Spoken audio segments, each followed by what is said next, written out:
Antes de começar esse vídeo, eu gostaria de agradecer aos nossos patrocinadores, a Advocacia Cura Teodoro de Oliveira, ao Sítio Porteira Velha, ao Colégio do Bosque Mananciais, à Construtora Patrão, ao Atmos Marketing, a Roots Advogados, ao pediatra infectologista Alexandre Ares, ao Granulato Café e Gelato, ao MP Store, a Carol Ibanez Mary Kay e a Aurora. E se você quer nos patrocinar, entre em contato conosco através do número de WhatsApp 41 99176 0512. Sem mais delongas, vamos pro vídeo.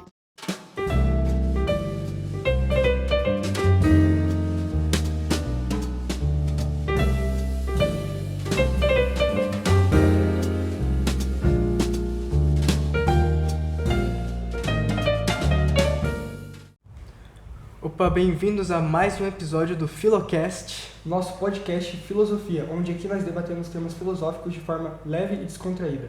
E para o episódio de hoje, nós trazemos nosso ilustre convidado, Guilherme Cunha Pereira. Ele que é nada mais nada menos que presidente da GRPcom, Grupo de Comunicação Paranaense. Seja muito bem-vindo, Guilherme. Boa tarde, prazer estar aqui com vocês e obrigado pelo convite. Prazer é todo nosso. E você que já veio aqui na escola dar uma palestra sobre liberdade de expressão, um tema muito importante, principalmente hoje em dia, que é uma pauta muito discutida, e a gente quer que você se aprofunde. O que é a liberdade de expressão, propriamente dito? Assim? Eduardo, uma pergunta ampla, assim, né? Grande. Sim, Quando eu vim aqui, foi um prazer trocar uma ideia com todos vocês, né? Foi muito bacana. A liberdade de expressão é justamente a liberdade de poder, qualquer pessoa, né? É uma liberdade ampla, é uma liberdade fundamental e é tida como um dos pilares de qualquer regime democrático. É a possibilidade de qualquer um poder expressar suas convicções, suas impressões, seus sentimentos da maneira mais desimpedida possível, né? Atendidas apenas a umas poucas salvaguardas previstas especialmente na Constituição. Então, de uma maneira bem resumida, é mais ou menos isso. Quando se fala de liberdade de expressão, se pensa tanto na possibilidade de se manifestar, e que é algo fundamental para o próprio desenvolvimento da pessoa, quanto também na possibilidade de as pessoas se informarem adequadamente, né? Sem o que não é possível depois exercer a cidadania de uma maneira inteligente, livre, de maneira efetiva assim, na sociedade. Você disse que, além da formação da inteligência, você falou que é uma forma da população se informar, mas daí uma notícia mentirosa seria uma... Nossa, pegou já direto o tema das fake news, assim, um tema forte, né? É um tema ótimo, né? Talvez eu pudesse... Claro que nada contribui mais para o debate, para o exercício da cidadania, para um exercício competente, efetivo, né, do governo, do autogoverno, do que a informação verdadeira, né, do que a informação correta, bem apurada. Mas a gente tem de pensar também que no processo de busca da verdade, todos nós podemos errar, nos equivocar. E se houvesse um rigor excessivo na crítica àquilo que pode ser falso, primeiro, você poderia gerar um processo de inibição muito grande, que não favoreceria a sociedade, como gera um outro problema, que é quem vai afirmar, quem vai ser o árbitro final daquilo que é verdade e o que não é verdade. Então, por isso que há uma sabedoria muito grande, de séculos, definindo quais os limites, né? Então, a pergunta que eu faria para vocês acham que seria correto tornar ilícita toda mentira? Ou seja, quem mente comete um crime e pode ser punido. É que é muito difícil julgar quando a pessoa mentiu propositalmente quando ela só se enganou, né? A mentira... Assim, eu baniria toda mentira, assim, porque assim, é uma coisa que eu sou uma pessoa que pensa que assim, toda mentira é uma coisa ruim, assim, que tipo, define o bem e o mal como coisa bem, assim. Então eu baniria assim tudo. Eduardo, veja, eu não discordo de você que do ponto de vista moral, a mentira é sempre um mal, né? Sim. Mas isso não significa, a gente não deve elevar a ordem jurídica toda a desordem moral. Sim. Imagine se o Estado fosse um Estado teocrático, né? Qualquer menor falha moral vai ser punida. Daí todo mundo, daí ninguém vai agir, você vai inibir as pessoas. Então, uma sociedade livre é uma sociedade que abre um espaço para que várias dimensões, né, várias entidades, instituições tenham uma influência importante, mas no âmbito de liberdade. As religiões, por exemplo, a própria moralidade, a própria família. Mas é algo diferente quando você coloca o poder do Estado para coibir os comportamentos.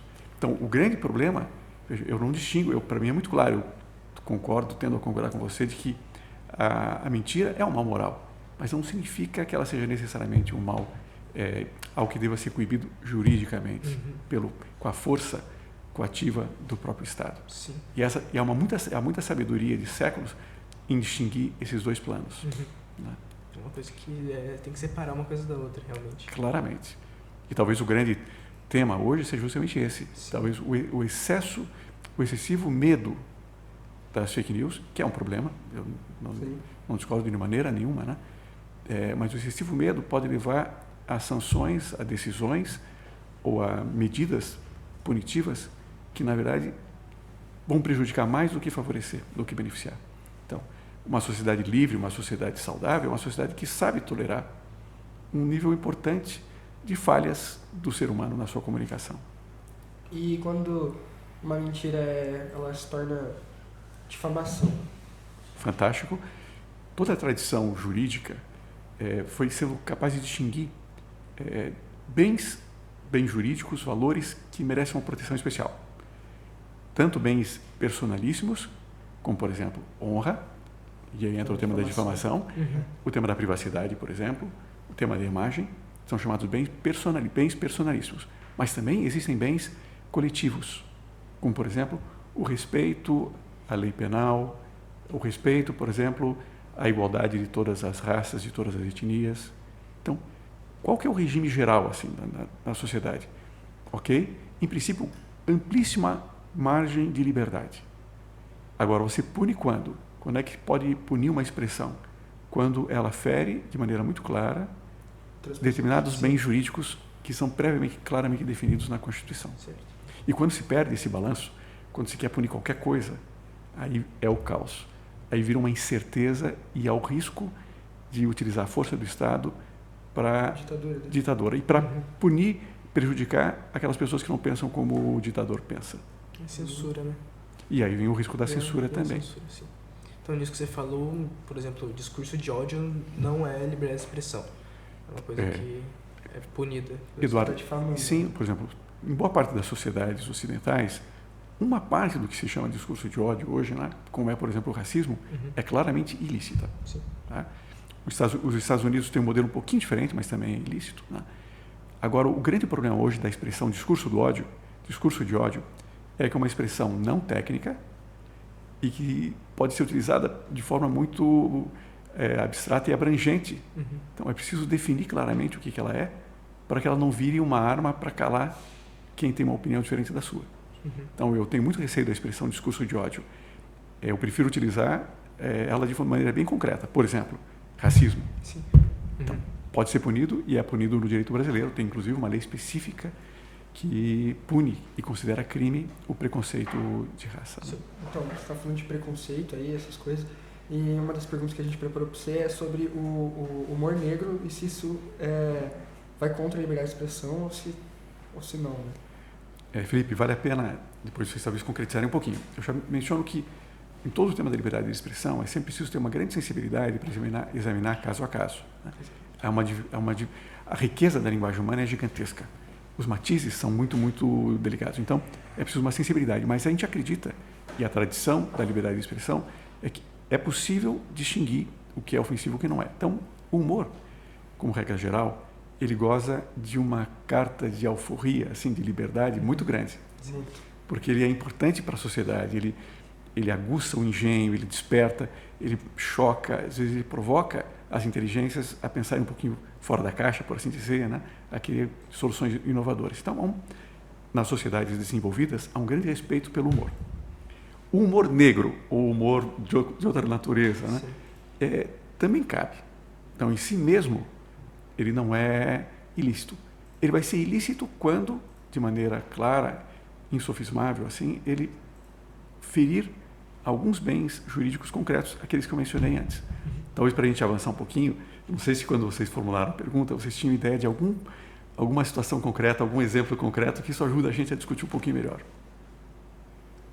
Na verdade, tem a situação que ocorreu alguns anos atrás, não sei certo, no Flow Podcast do Monark, né, que ele defendeu a existência de um partido nazista, que é o que ele acha que devia ser livre, esse tipo de expressão. Né, Então, Eduardo, ok? Aí não é propriamente humor, né? Era uma discussão dele, nesse caso do podcast dele, ele estava conversando com dois deputados. Sim. Né? E a discussão versava sobre os limites da democracia. Sim. Tá? Se uma democracia, um Estado democrático, deve ou não deve tolerar um partido que vai contra a própria democracia. Como, por exemplo, um partido comunista, um partido nazista. O que ele defendeu é que, sim, numa democracia deveria também existir o partido nazista. Ele não defendeu, ele não disse que ele pessoalmente era ou tinha simpatia pelo partido nazista. Claramente não tinha. Então, pessoalmente, eu entendo que poucas decisões recentes foram mais equivocadas do que do próprio YouTube de cancelá-lo. Eu acho que foi um erro, né? E como também as decisões subsequentes, né, do STF de manter e de entender como eu não me lembro exatamente qual foi a condenação que teve, mas ele foi desmonetizado por decisão judicial. Primeiro houve uma decisão da própria plataforma, que é legítima, e uma do Supremo, que a meu ver foi equivocada. Então, eu distinguiria, Eduardo, aqui entre duas coisas. Fazer a defesa racista da superioridade de uma raça, isso é crime de preconceito que está previsto na lei. Discutir a conveniência ou não, a possibilidade ou não da existência de um partido, isso, em qualquer democracia, sempre foi ilícito e, portanto, qualquer condenação do monarca por causa disso é um atentado à liberdade de expressão. Não sei se... Então, com relação ao tema do monarca, e é um tema super interessante, sensível. Sim. Agora, com relação ao humor, sabe que o Brasil sempre foi muito tolerante com o humor. Muito. Sim. E mesmo com humor que às vezes possa ser um pouquinho desconfortável. E aqui vem uma ideia que é muito interessante. Os principais autores que defendem, que falam da liberdade de expressão, lembram, olha, a liberdade de expressão não é a liberdade da expressão de que a gente gosta. Ela existe precisamente para a gente ser capaz de suportar, inclusive aquelas precisamente de que a gente não gosta. Do contrário, não seria liberdade de expressão. Então, você falou de um caso específico. Eu já ouvi falar de um comediante, assim, de um humorista, o Léo Lins, não sei se você já ouviu falar dele. Já. Que ele foi, tipo assim, em vários lugares ele não podia fazer show por causa que o humor dele era muito, né, muito pesado. Podia ofender várias pessoas, né? Daí ele sofreu processos de várias pessoas, não pôde fazer shows em vários lugares.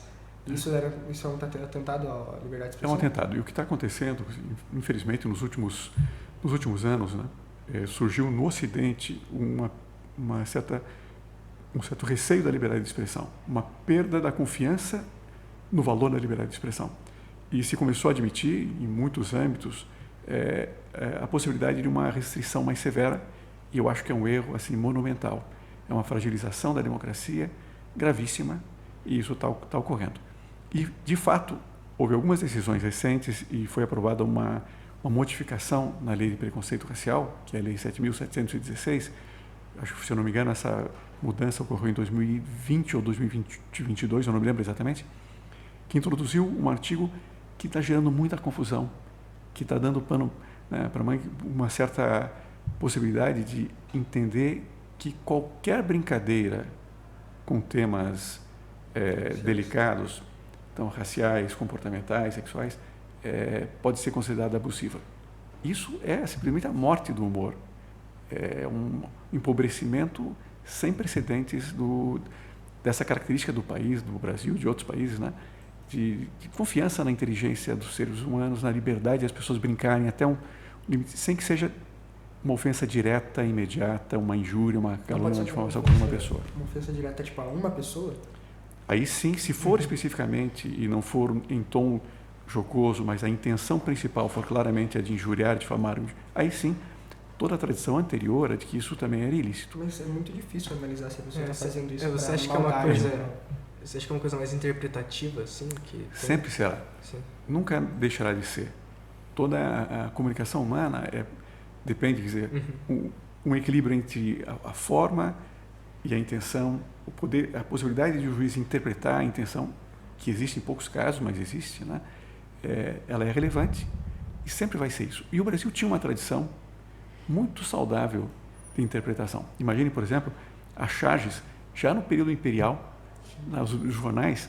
Então, Dom Pedro II era o alvo predileto assim, de muitos jornais, e com um humor bem agressivo, bem sarcástico.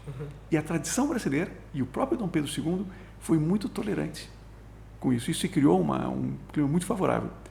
Ao longo de todo o século XX, o jornalismo, né, as charges, né, mas não só o coronismo também, sempre foi contundente, e os juízes sabiam distinguir quando havia ou não o que chamava de a intencionalidade, o ânimos concreto de injuriar, difamar ou injuriar.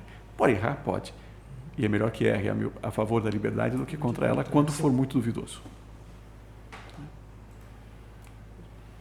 Mas sei que são temas delicados. E hoje, eu diria que havia uma tradição bem sólida, bem forte, e que foi um pouquinho chacoalhada nos últimos 15 anos, talvez nos últimos 10, e nos últimos 5 eu diria que está havendo uma confusão completa, e para mim, uma grande preocupação, um desejo que eu tenho é de tentar, de alguma maneira, ajudar a recuperar a tranquilidade, a sabedoria que havia com relação a esse tema.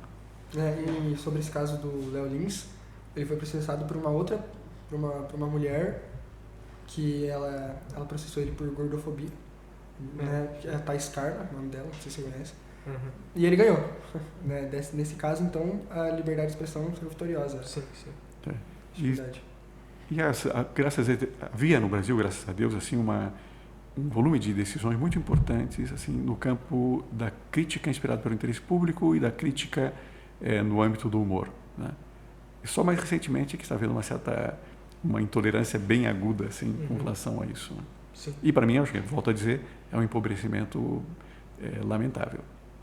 E quais vocês acham que vão ser os impactos que esse empobrecimento da liberdade de expressão vão ter assim, na sociedade pelos próximos anos, se isso continuar? Eduardo, se continua, um dos efeitos, talvez o efeito mais severo, né, é a sensação na sociedade de medo, de intimidação, e que vai gerando um desejo de reagir, vai gerando e reações às vezes mais descontroladas, mas isso vai acirrando o ânimo dentro da sociedade.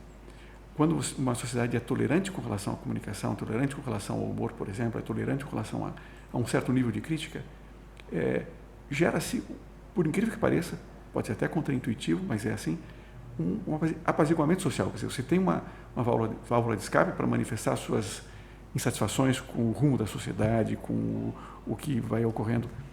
E quando você pressiona, é o contrário que se gera. Primeiro, em certos âmbitos, nos âmbitos privados, vai se havendo um nível de crítica desequilibrado, né?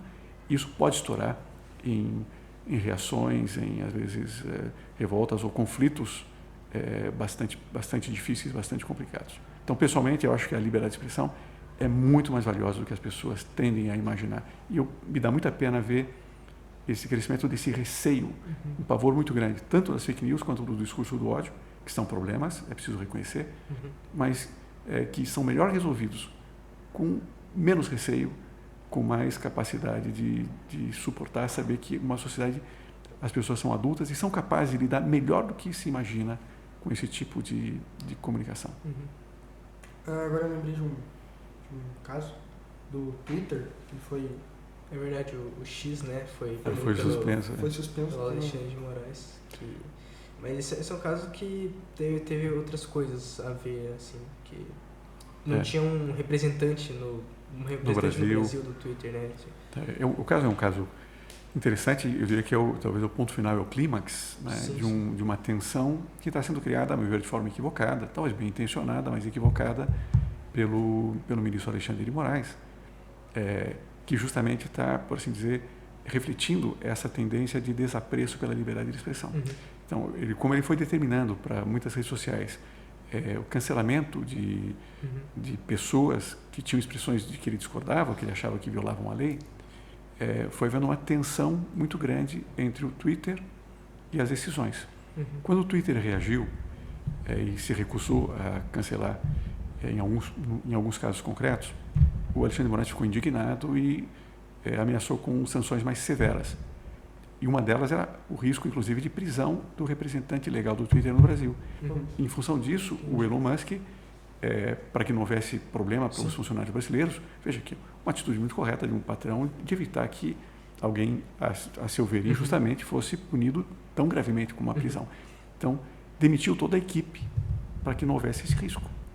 E aí veio uma sanção adicional, o STF ameaçou de uma punição e acabou decidindo dessa maneira, né, suspendendo a atuação do Twitter no Brasil, impondo multas bastante severas, e é uma medida que, a meu ver, não tinha cabimento na lógica do ordenamento jurídico brasileiro. Então, embora bem intencionado, provavelmente, ela claramente violou Foi censura e da maneira talvez mais severa, violando um sem número de princípios fundamentais, princípios básicos, tanto do processo penal, quanto do devido processo legal, das liberdades fundamentais. Então, algo bem problemático. Isso é uma coisa preocupante mesmo. Bem então, preocupante. Se não continua assim, ele vai ditando tudo o que acontece, o que pode e não pode falar.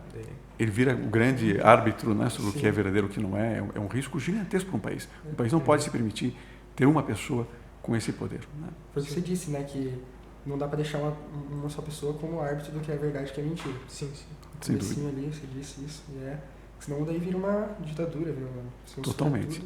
E ferindo justamente talvez aquilo que seja mais fundamental para nós, o exercício mínimo de uma das liberdades, a possibilidade de se manifestar desassombradamente, sem preocupação aquilo que você pensa, quando você não quer ofender ninguém, mas com liberdade para dizer o que você quiser. Né? E é uma das coisas que a gente não valoriza até a gente perder, né? Isso, muito bem observado, é isso mesmo. É o princípio fundamental, agora que você deu uma luz, assim, é o princípio fundamental para relações sociais com as outras pessoas. Sem a liberdade de expressão não tem nem como se comunicar com ninguém, nada, nenhuma troca de informação, nada mesmo. E a própria verdade, por incrível que pareça, ao contrário do que você poderia imaginar, fica prejudicada. Sim. Porque a verdade surge precisamente desse embate de ideias. Vocês mesmos, quando propuseram a conversa nossa aqui, disseram, olha, melhor que a gente fique conversando de forma informal, porque aí o contraste de ideias ajuda, fica mais atraente, mais instigante. Né? Com certeza. E você falou também da cancelamento, né? A cultura do cancelamento é uma coisa que hoje em dia está tomando conta, né? Das redes sociais, de tudo, assim. É muito forte, ela surgiu, né? Nos últimos anos. Já está havendo, graças a Deus, uma diminuição dessa tendência. Muitas universidades reagiram um pouquinho a isso. Né? O que é esse cancelamento de verdade? Eu não sei muito bem o que ele é. Tipo, a pessoa perde o acesso à rede social, sei lá. É isso. Começou primeiro como um movimento que é lícito, né? De que alguém, de alguma maneira, criticar a outra pessoa que se manifestou e solicitar que muitos abandonem ou deixem de acessar aquela pessoa, né? Jogá-lo assim a reprovação pública de maneira muito forte. E só que pouco a pouco foi se avançando e algumas pessoas foram adotando medidas mais severas. Por exemplo, nas universidades americanas. Isso está acontecendo no Brasil também. Quando se convidava, a universidade convidava alguém para uma palestra e era alguém que não caía bem nas graças de uma parte dos alunos. Os alunos vinham, faziam barulho e impediam que aquela pessoa desse a palestra.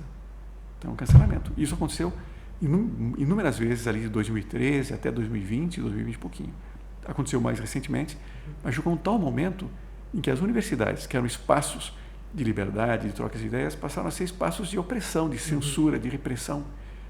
E as melhores faculdades, e quem iniciou assim, um processo mais vigoroso de reação, as melhores universidades, foi a Universidade de Chicago, as universidades começaram a reagir. Não, aqui não pode ser um espaço em que algumas pessoas podem falar e outras não podem. Então, a cultura do cancelamento começou a cair em descrédito, graças a Deus. Mas ela ainda é forte e é uma maneira bastante ruim de convivência, ou seja, você não apenas discorda de alguém, mas você não quer que essa pessoa manifeste as suas opiniões. Me parece que a maneira mais sábia, mais inteligente de conviver numa sociedade é permitir que as ideias, mesmo ruins, surjam e debatê-las com franqueza e mostrar a fraqueza, a debilidade delas pela força dos argumentos. Sim, muito bem observado. Que a melhor forma de você combater as ideias ruins é você mostrando que elas são ruins, né? E não você impedindo que elas sejam ditas. Ideias se combatem com ideias. E é dessa maneira que emerge, né? Ou pode emergir, não necessariamente, mas pode emergir a verdade. Né? Você pode chegar a uma nova luz, uma nova compreensão de um problema, de uma situação concreta. Né? Volto a dizer, não significa que não se possa coibir pontualmente algumas desde que sejam previamente previstas na Constituição e depois tornadas previstas, explícitas no texto legal. Não me parece que se possa, numa sociedade democrática, deixar que uma pessoa, sem que haja uma prévia definição, defina o que é verdade e o que não é, o que pode ser dito e o que não pode. Você cria uma situação de medo, de insegurança, absolutamente inaceitável. Né? Então, agora, para a gente terminar aqui, senão vamos fazer uma pergunta para você. Uma perguntinha assim mais contraída, mais tranquila, agora que a gente já fez muito. Eu gosto mais dessas outras aqui, mas ótimo, vamos lá. Ó, é uma frase que a gente vai perguntar para você. Vai falar uma frase para você e a gente vai perguntar quem é que disse essa frase. A gente vai te dar 2 opções.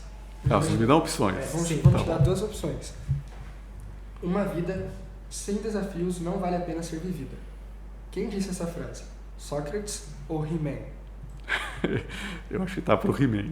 Você tem certeza da sua resposta? Não tenho. Não tem? Porque eu não me lembro de Sócrates ter dito desta maneira. Assim. Dessa maneira? Então, vamos lá, vou te dar uma chance. Você acha que é Sócrates ou He-Man? Outra chance, ó. Pela insistência, então deve ser Sócrates. Sócrates, certo! Certeza. Tá ótimo. Boa. Então, essa é a nossa perguntinha aqui que a gente preparou para você. A gente só agradece aí por você ter vindo aqui. Foi muito bom, né, esse debate aqui, né? Foi quase um debate aqui, né? Essa exposição de ideias. A gente só tem a agradecer aí por você ter vindo, ter dado aquela palestra, que foi muito legal, a gente aprendeu bastante. E é isso, muito obrigado. Muito obrigado. Então, honrado mesmo por ter participado do Filocast. Obrigado pelo convite, foi um prazer estar conversando com vocês. Um abraço a todos. Um abraço. Muito obrigado. Muito obrigado. Agora vamos pedir para você que está aí assistindo a gente em casa, deixar o like, se inscrever no nosso canal e assistir todos os episódios. Segue a gente também no Instagram. Muito obrigado, pessoal. Até o próximo vídeo. Tchau.